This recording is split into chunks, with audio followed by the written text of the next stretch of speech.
Hey guys, it's been a while, so Brent hurt his shoulder, so we haven't been making videos, so we're trying to get back to it.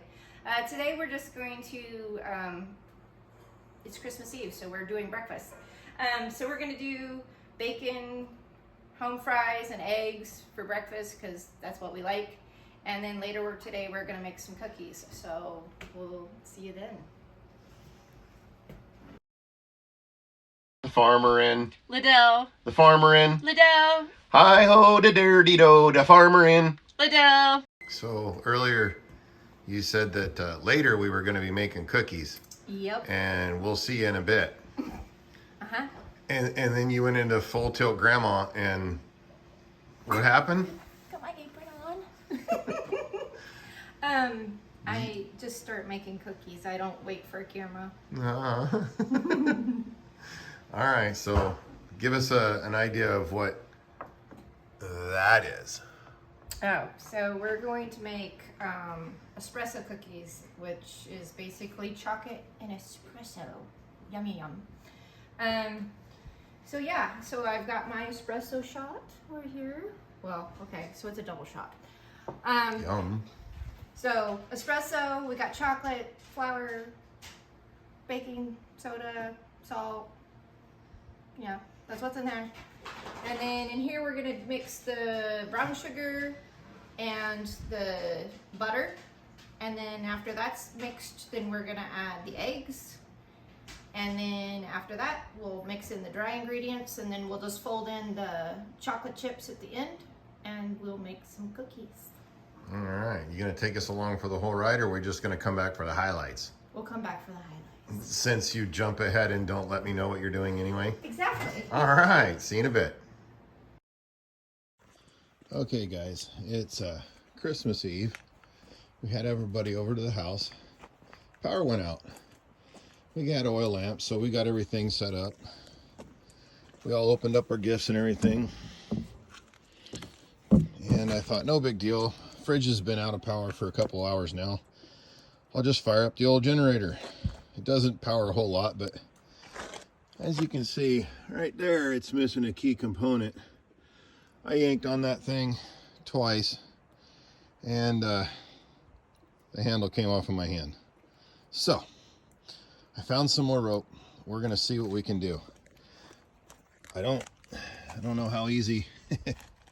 Hang on a sec, I'll be right back. All right, I got my lovely assistant, and if I guessed correctly, all right, I got the right size wrench too. Let's see if we can pull this thing apart and get something done.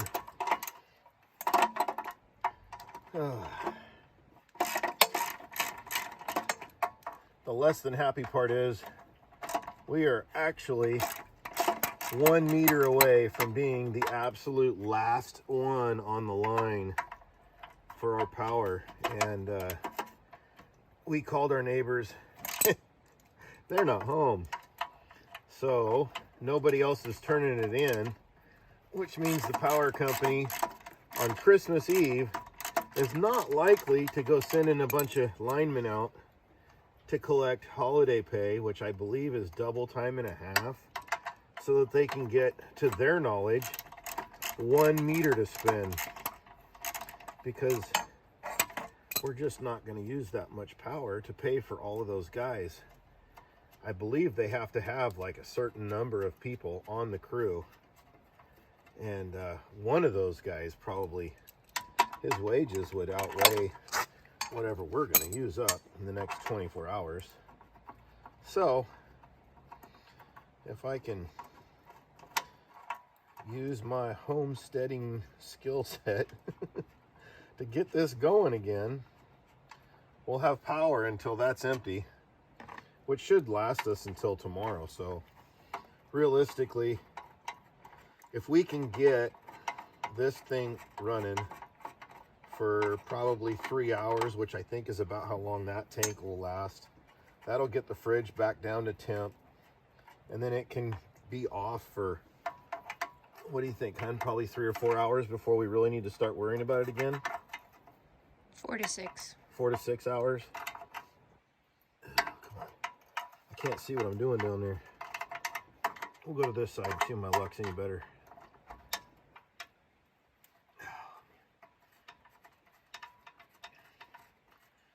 one of those cases where the nut spins too easy to make the ratchet, but it's almost more than my fingers can spin with a socket.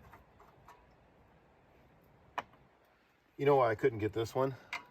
It's already up there.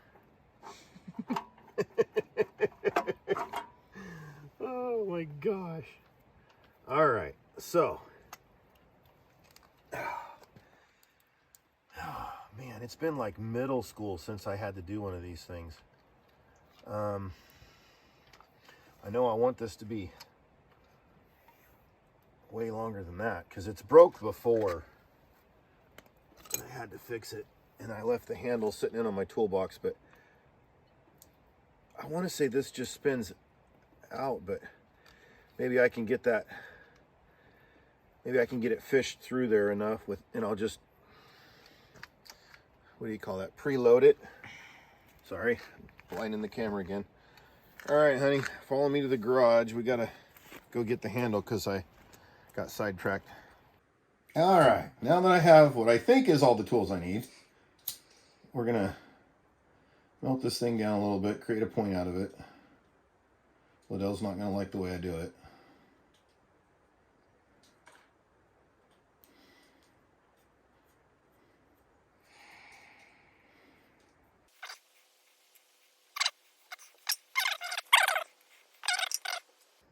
I'm trying to create kind of a bullet shape.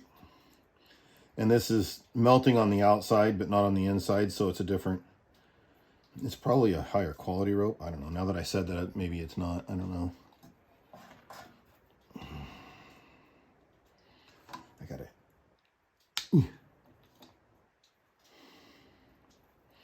Good grief. I've got a knot on the other end of it, but I can cut that off. We'll get lucky again, hopefully.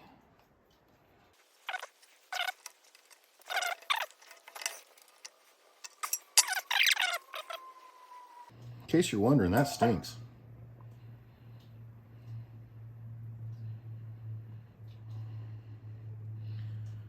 I'm assuming it'll melt down to a certain point and then go out, and then it'll be a molten little yeehaw mess.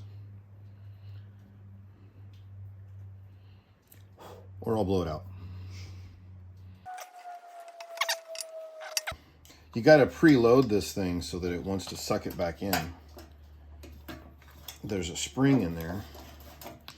So what I'm going to try and do is just kind of wind it up and use this little bit of a gap that's all the way around there to feed the rope in until I can't get any more rope in, and then that's where I'll put the T-handle.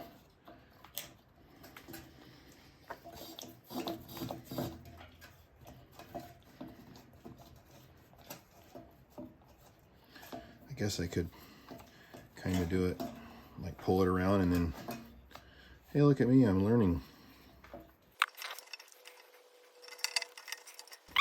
All right, I want to go longer than I can possibly reach so that I don't yank it off again, but if it won't wind it up.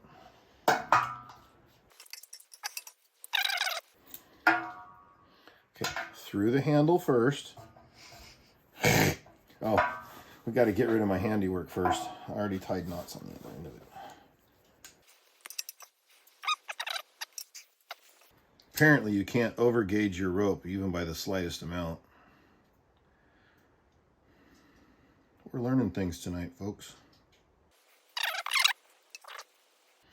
Okay.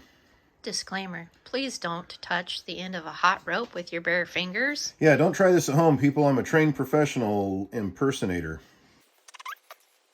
That's a tetanus shot waiting to happen right there. I just need to get a grip. I'm sure this is exciting for everybody. Thanks for still watching. Oh, this is the life, folks. I wouldn't trade it for anything, though. Living outside of town, far enough away from everybody else, you can't do in town what we have out here. You don't have to see or smell your neighbors unless you want to. Good grief. I don't want to cut it off and just start all over again, but that's a whole lot of wiggling.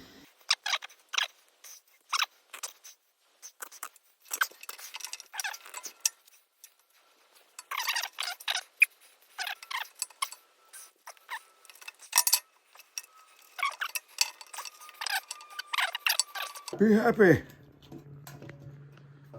All right. Okay. Let's go see what we can do with this. All right, I'll meet y'all over there. Oh yeah. Now, I've got a couple of options, but if I do it like that, you're pulling that way, no likey. So I'm doing this out of memory, but I'm pretty sure right there is where we want it. Come on, work with me here. You got to get the little wire mesh basket lined up. Golly, shout out to small engine repair peoples.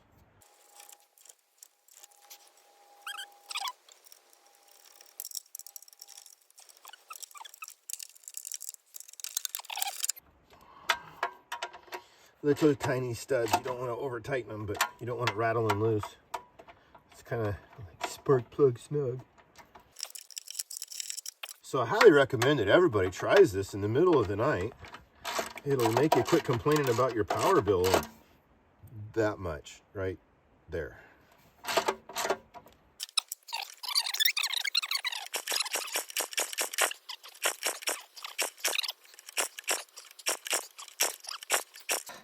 Did it sound like it was about to start? No, I'm just imagining things. Mm-hmm. Okay, happy birthday. Gotta take a second here. I'm so not used to pulling with my right arm. It's kind of making my back feel weird because I'm twisting.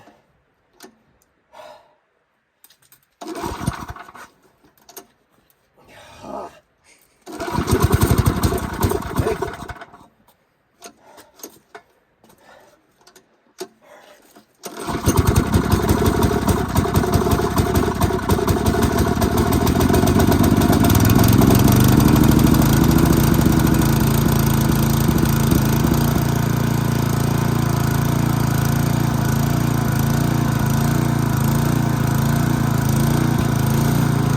So we've got our power strip here. That's the fridge. That's our LED strip. That goes to the freezer. So we've got a little bit of light. It looks like a lot through the phone, but it's not as much as it looks like. But anyway, now we've got our extension cord running through the house and out the door, and we get to listen to our lovely generator making noise. It's out there somewhere. Anyway, hope you all are having a great Christmas Eve. God bless. All right, shout out to Lane Electric's line crew. It's Christmas Eve. Our power went out, and it's just now a little after 9, and power's back on. Yeehaw. Thank you, boys.